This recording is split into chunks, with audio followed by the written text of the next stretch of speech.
I had two goals with my social media is I need to grow an audience that it's older than me because none of my friends are going to buy a house for me right now. And then I need to post a content that's going to engage with people. Believe it or not, before real estate, I was in high school. I get a lot of people to reach out to me on how they can get started or what they should be doing. Welcome to another episode of the Realist Conversations podcast, where we have the cream of the crop, the best and the brightest real estate professionals in the Houston area. And today we have the one and only Elio Alanis. Welcome. Thank you. We'll put a big clapping sound effect. Thank you so much, Elio, for joining us on the podcast today. I knew I had to have you on because I think we just started working last year, 2023. And since one of the first times that you called us, you created a little chat, a little text chat with us, a little group chat. And I'm like, where is Elio coming with this group chat? Literally, all of my vendors I use, like my title reps, my lenders, like you guys as well, they're all in a group chat. Yeah. And I have all my group chats pinned. I love messages, so whenever I need something, like boop, boop, boop, boop. Makes it easier. And so you've called us at least once a week for the past year. That is crazy. That is crazy. So I want to dive into that a little bit with you because that is super interesting. But take me back as much as you want into your journey. How I know a lot of people ask you questions probably like, how did you get started? How do I become a realtor? I see you so successful. Tell me. Believe it or not, before real estate, I was in high school. Wait, what? Yeah, I was in high school. Everybody else that we've interviewed, they were like doing another job. So when everyone asks me like, what was your first job? I'm like, well, real estate is my first job. Wow. And before real estate, obviously I was in high school, but I come from a very hardworking family. I've been having restaurants since pretty much the day I was born. Okay, so you come with an entrepreneurial blood in you. Business oriented a lot. Yeah. So the ideal plan was for me to, grow up and follow the generation and open up another restaurant with my family. Yeah. But since I was raised in a restaurant, like all of my childhood memories were at the restaurant. And then as I was getting older, I would like literally work every day after school, weekends, and summer vacations. So were you like a waiter, a busboy? I was pretty much everything. Yeah. I was a cashier. I was a waiter. And then at one point, I was more like managing the restaurant as my parents were doing other ventures and going out of town and stuff like that. So when I came to my senior year, I was like, okay, I'm kind of fed up with the restaurant industry. Yeah. I don't see myself like doing this forever. Yeah. And that's when I had like the talk with my dad, like, hey, I don't want to really do the restaurant industry right now.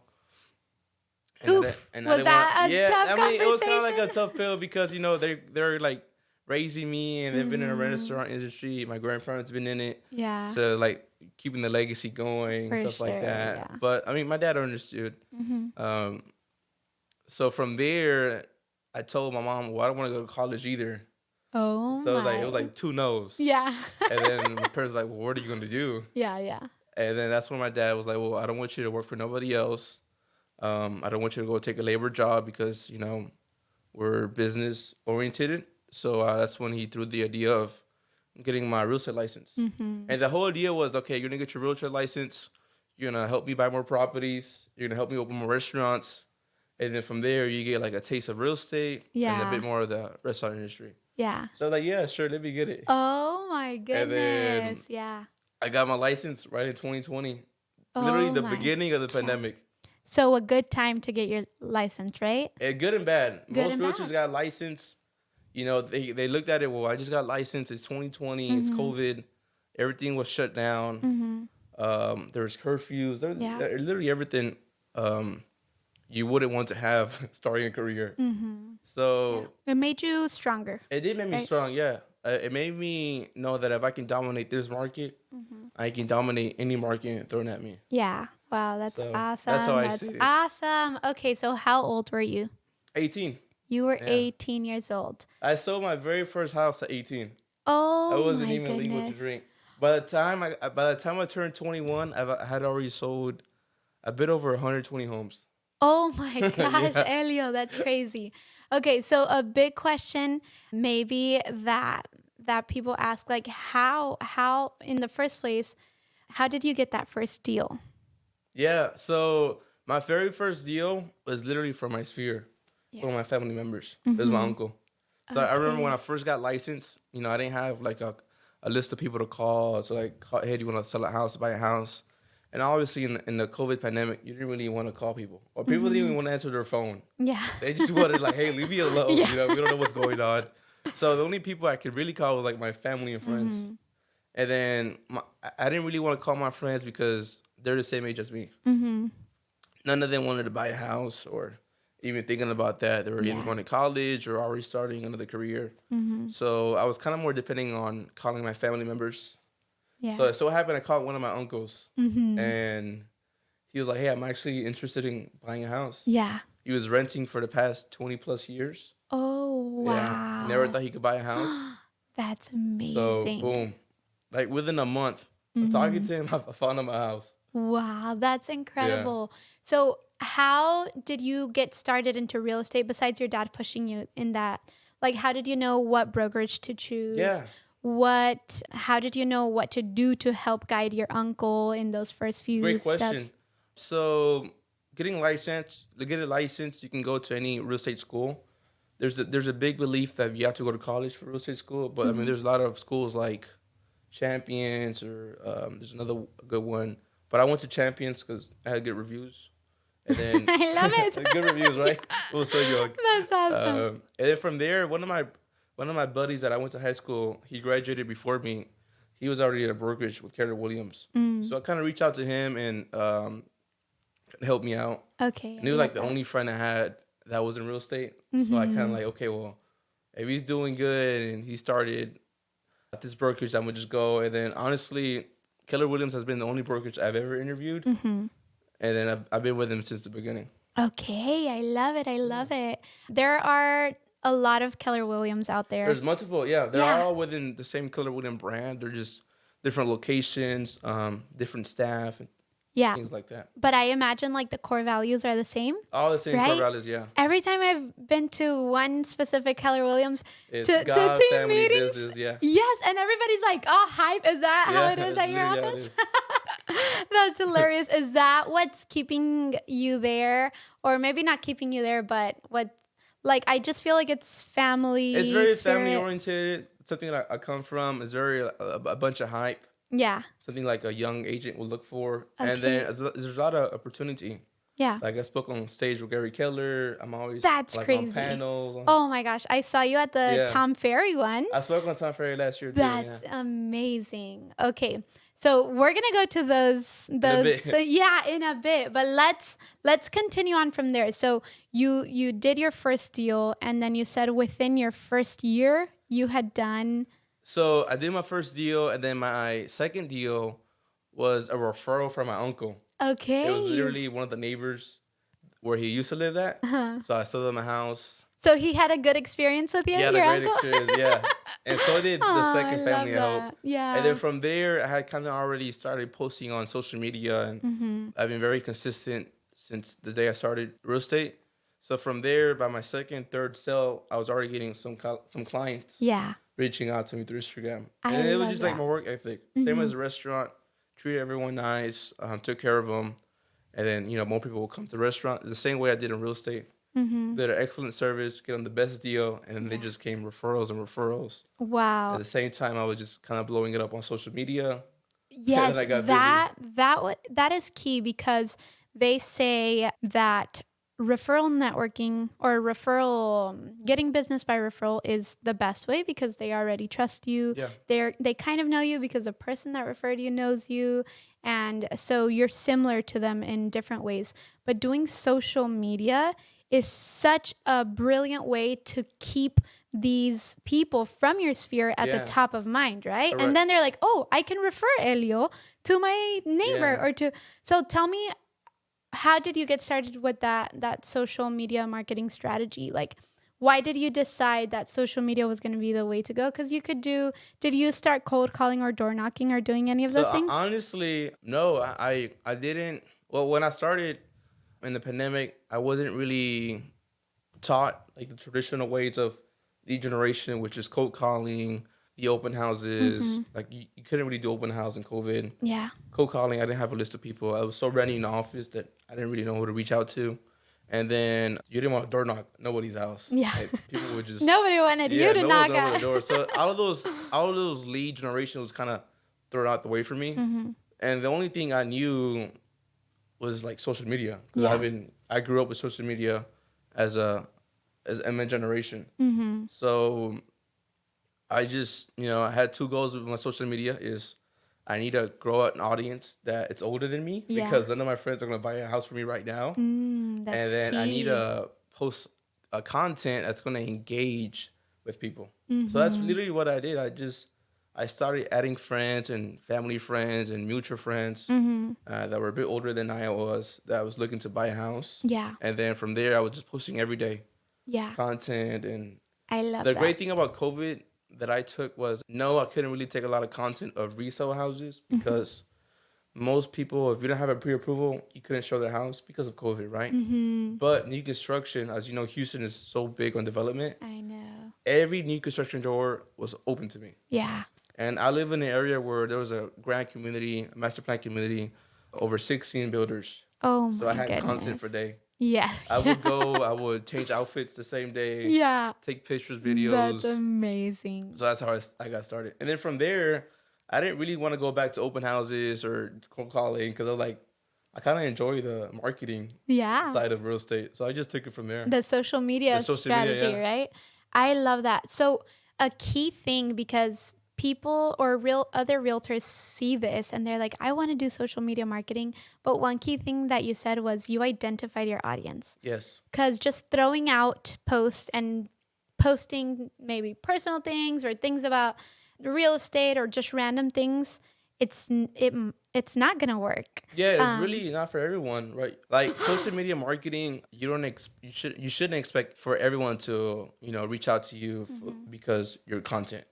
Yeah. You have to really know your audience, like your niche and your audience, and see who you're posting for. Yeah. So for me, it's like first time buyers, new construction. That's my audience. Yeah. Because I kind of grew up in it, and I've also set that expectation for my followers. Yeah. Do I get other type of buyers and sellers? I do, which is awesome. But my biggest source of business and clientele is first time buyers and new construction. And I was about to say that, because sometimes whenever I go to offices and I'm like, let's do this, I'm going to give you 2 minutes and you're going to write, or you're going to try to discover your target audience. Yeah. They're like, everybody, yeah. Everybody that needs to it's kind of buy hard or sell to fit a everybody, house. though, because your marketing might not be, what's that word? Your marketing might not work for that person. I don't expect, a multimillionaire to text me the word home. Yeah. Because it's not going to happen. Yeah. It's more like for my first time buyer clients, people that, are shy or don't know how to get started, and they just want some guidance. Yeah. So they message me like that. I love that. That is super important to be able to know that, and it makes it easier for those people. Like, oh, Elio does know the answers to these questions because he's focused on that. If you were like all over the place for luxury and then for this and that doesn't mean that you're not. Like, come at me. But who is your main target. Correct. So I love that. That's a great advice. Or that's a great little topic that we just discussed there. So let's move on a little bit. Because I bet a lot of people are going to ask, or they have questions about your social media strategy. You mentioned the word home, and I see that on all of your posts. Yeah. Why do you do that? How do you do that? That's honestly something I started back in 2021. Okay. I was like, what's the easiest way for have someone to reach out to me? And because everyone that reaches out to me before that, questions, they'll tell me about their situation, their story. And then I will get a lot of DMs. And then DMs are awesome, but if, sometimes people won't reply back, or it's better to explain over the phone. Yeah. So I was like, okay, let me just tell people to message me the word home to my number. I have their number. I can schedule a quick call. Yeah. And then once I have them a call, I can literally go through everything. Wow. But the way I came up with the word home was most of these first time buyers, they kind of want you to tell them what to do, right? They're not, so most of these buyers, they're not going to reach out to you because sometimes they don't know what questions they have. Exactly. They don't know what to do, Yes. what to ask. They're shy, they're nervous. So if you tell them, send me this word and I can put you in a house where I can answer any questions you have, they're kind of already guiding them. Yeah. So once they text me the word home, I talk to them, I schedule a call, and then depending their situation, I'll guide them throughout the way. That's amazing. That's amazing. Did somebody teach you that? How did you learn about that? One of my great mentors, she's in the credit repair industry. Yeah. So I got it from her. Good. Yeah. Do you use ManyChat or no? I use ManyChat for my DMs or automations when like when I go speak on stages and panels. Yeah. I'm like, hey guys, send me the word this for a video I did for you. Yeah. And I do that. But I don't have anything right now for like just daily stuff, yeah. And I love that because you're keeping it simple. Yes. Especially if new agents are coming on. They love to, okay, what can I buy? What can I purchase to make my life easier? But just the simple thing, like just text me the word home and that's it. You don't have to go buy a software for $100 a month. You don't have to do all those crazy things, right? Yeah. I mean, and there's a lot of people who don't, they kind of find it corny or why would I text the word home? And it kind of eliminates those type of clients or just. Yeah. But at the end of the day, the word home isn't for everyone. It's like for a very specific audience. You're pre-qualifying them. Yes. By doing that. You don't want the people that aren't going to eventually lead you to. I don't think it'll be like a forever thing. Like I think in a couple of years, like text me the word home will kind of die off. Yeah, for sure. Or when your target audience starts to shift a little bit. Yeah, then it could be like sell or something. Something different. I love it. Okay, what are your business goals for the moment for 2024? My business goals for 2024 is really growing my team, expanding it, and also we have a goal this year to help 300 families. 300 families. Yeah. Okay. So last year we did 140. Whoa. Last year we did 140 families. Are you doubling? More than doubling? We're more than doubling, yes. Wow. That's incredible. Okay. Let's go to the nitty gritty tactical stuff. How do you plan on reaching or helping 300 families? So it all comes down to breaking numbers down. Like 300 families a year is literally 25 a month.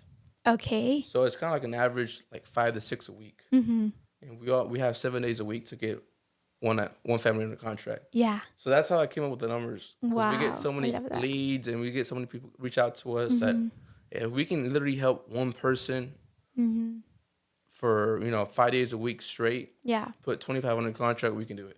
I love it. Okay, so tell me, are you kind of like, do you like coaching and do you like educating yourself in different ways, or how do you find yourself? Because I know with so many deals a week, you're like, I don't have time for myself to grow myself. Do you separate that time? Yeah, I mean, I'm kind of, I think right now I'll be honest, I'm very bad at self-management. Yeah. Because all I want to do, like from the time I go to sleep to the time I wake up, it's just like pure work. And then 7 days a week, I don't like taking days off. Yeah. Whenever I take days off, I kind of get like, not anxious, but I kind of get like frustrated, like I'm not doing nothing. Yeah. So I had to be working. I would go to sleep working and wake up. It's not really good habits. Yeah. Right? I'm not really working on myself. After this, we're gonna schedule a little. Yeah, but I'm really dedicated to my business. Like, and I don't regret it at all. Yeah. If I could run on 3 hours of sleep, I would. Yeah. And you have the time, the energy, and the excitement. Yes. Yeah. I love that. So I find myself whenever I have a day off, because we have kids. Yeah, so, and different. We're married. Yeah. We have to find that like family time and dedicate it specifically for them.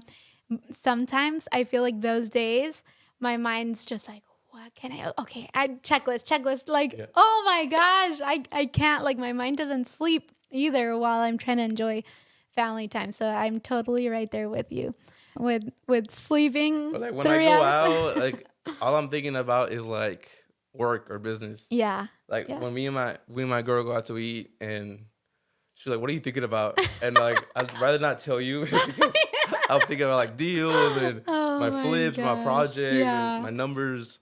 Okay. It's just something I can't stop. Yeah, let's move on to that if you're okay with it.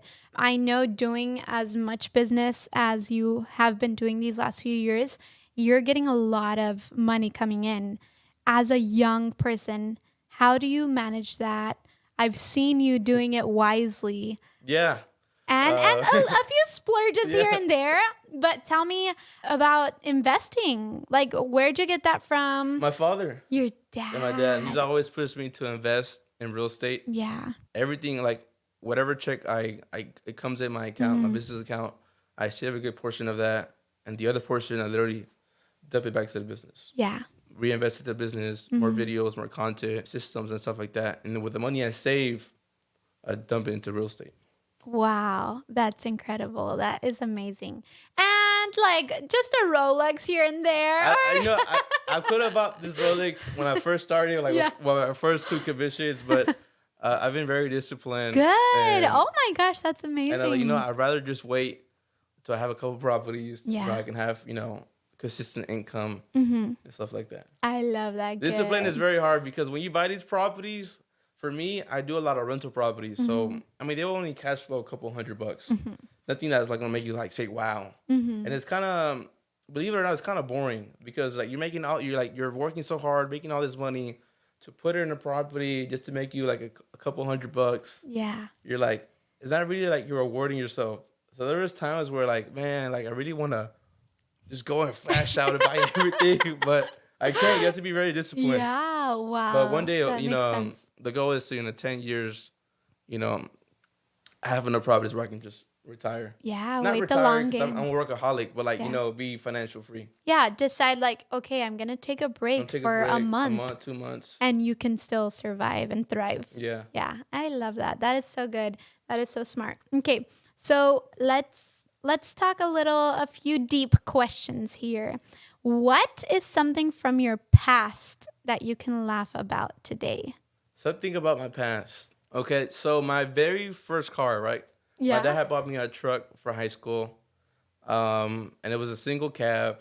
And throughout high school, I was working with my parents' restaurant, so everything I would make, I'll still save, but I would invest it in the truck.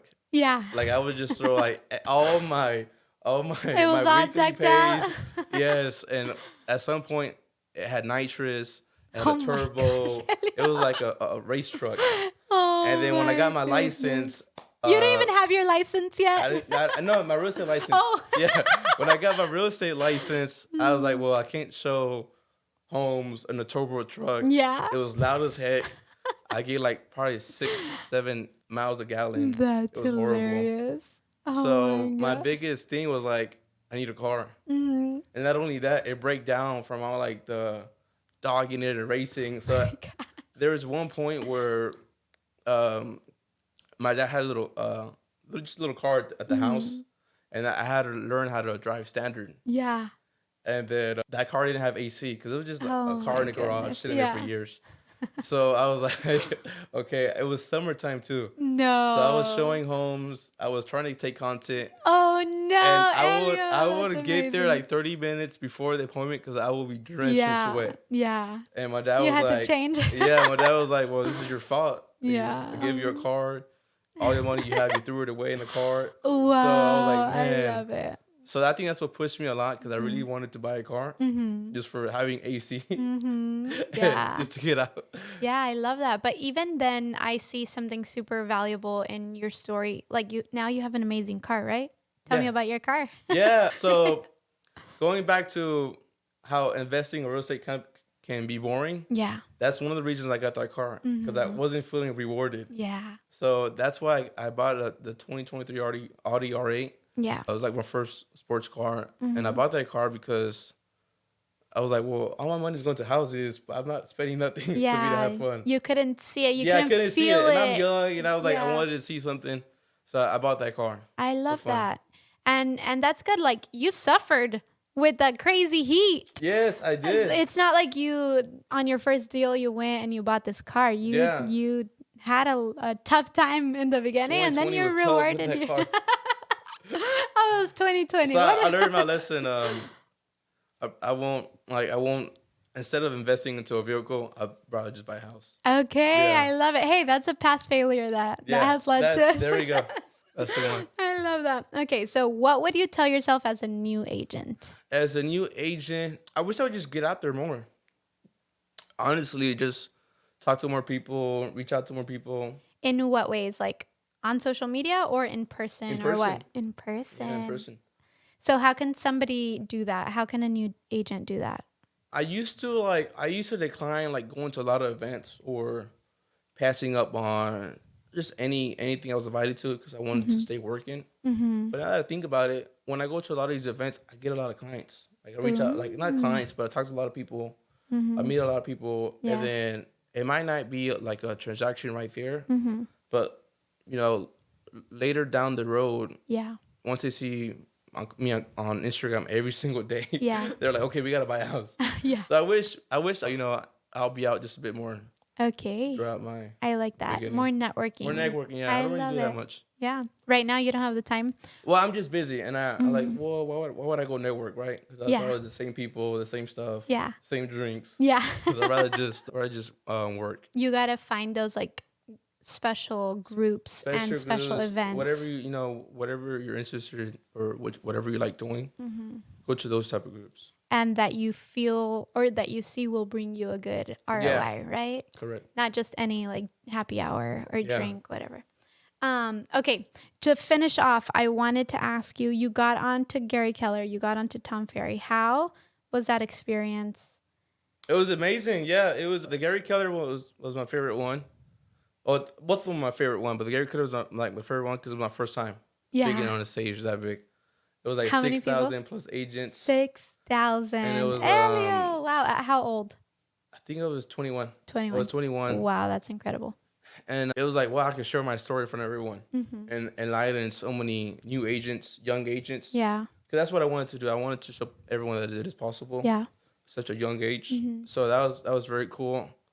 And then I get to speak to Gary Keller. Yeah. Oh my gosh, cool. Everybody's dream. And then the next year, I've been coaching with Tom Ferry for a year and a half now. Nice. So my coach actually, he like, hey Tom Ferry, we have a very good kid. Yeah. And then that's pretty much. I love that. Show my story there.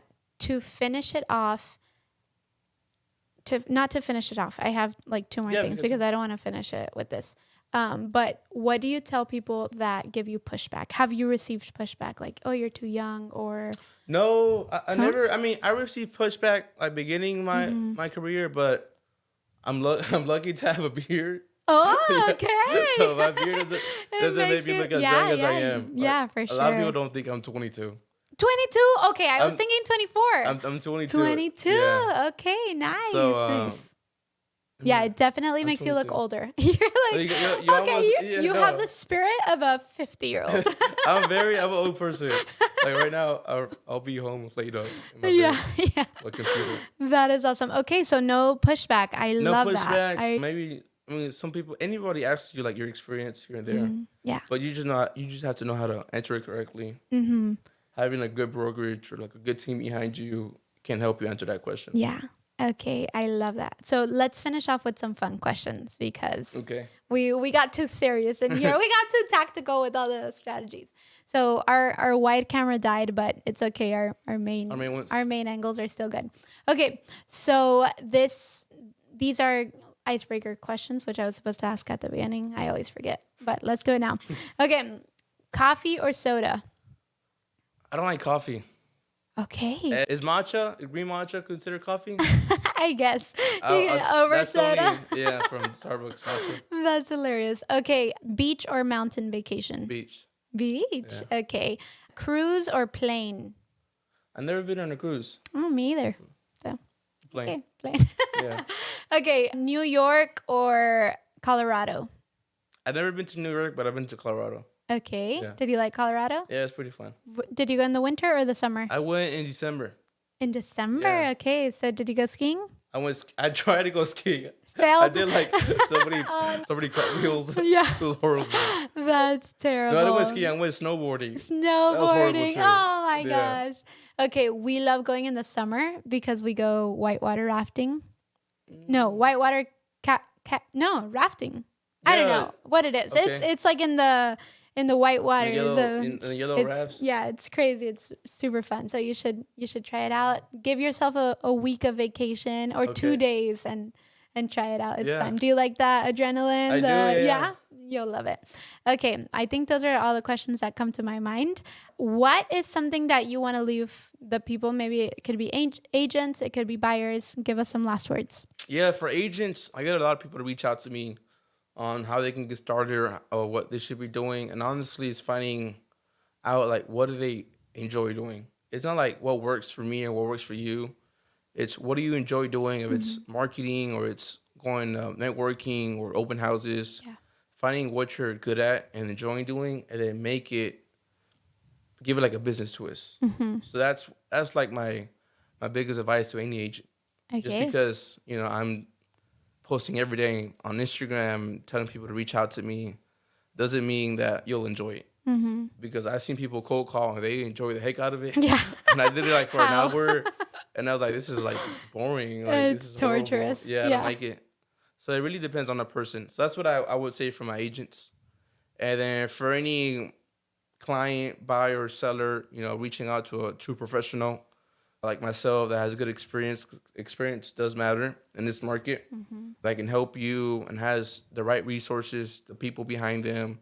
Anytime one of my clients need any type of service, I have somebody that I've already done business with that I can trust and recommend to any of my clients. Yeah. So just having that resource, using your realtor as a resource is probably the biggest advantage. Ooh, I love that. With us. That's amazing. That's incredible. Well, Elio, if somebody wants to reach out, you mentioned something like wanting to grow your team this year. So if somebody wants to reach out. I am growing my team. Actually, I am growing my team. For the goals we have, we need more team members. Of course. I need more staff. I need agents, stuff like that. So reaching out to me, just my Instagram. Do not DM me. Just there's my number. Reach out to me through there. Awesome. Well, thank you so much. Everybody, please share this episode with a friend. They're going to enjoy it. We enjoyed it. We got a lot of good strategies, tactics. We got a bunch of secrets revealed from Elio, the beast of a realtor. Thank you so much, Elio, for being on the podcast today, and have a good night. Thank you.